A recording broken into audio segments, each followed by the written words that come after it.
PHIVOLCS nagpatanid sa mga residente na nasa lahar-prone areas uli sa padagos na pag-uuran. Uyan report ni Don Jimenez. Huli sa namamatay ang mga pag-uran sa probinsya ni Albaya. Pigpapalikay ngunyan kan PHIVOLCS ang mga residenteng nasa lahar-prone area sa sinpamitisan kan Bulkang Mayon. Pwede kayang ibulos pababaan magkahalong mga bago asin lumang lahar deposit na natipon sa itaas kan bulkan huli sa pag-aalboruto kaini. Kabali sa mga lugar na pig-alerto ang mga banwaan kan Santo Domingo, Daraga, Kamalig, Ginubatan asin ang syudad ni Legazpi. Yung deposit po, meron tayong itong sinasabi natin na 48 and 49 million cubic meters. Ito yung yung nilabas ng 2023. Yung nandyan sa sa Basud ni CM Bonga. So hindi pa kasama diyan yung mga naiwan noong 2018 at even earlier eruption.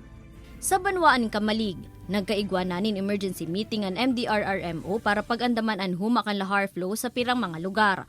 Sa 50 mga barangay kaya ka nasambitan ng Banwaan, 21 digdian pwedeng maapektaran nin lahar asin flash flood and kasong magpadagos pa ang pag-uuran. Maglalagay po yung provincial government katulong yung Kamalig Dream-O ng additional ring gauge po sa Barangay Tumpa para po mayroon po kaming data sa additional ngayon sa ring gauge na binibigay sa amin ng Mayon dyan sa Anulay para po ma-alert natin kung mayroon pong possible lahar flow. Sa ibong kaini, dakulang bagay man subutan mga ibinugtak na flood control projects ka national government sa Kamalig.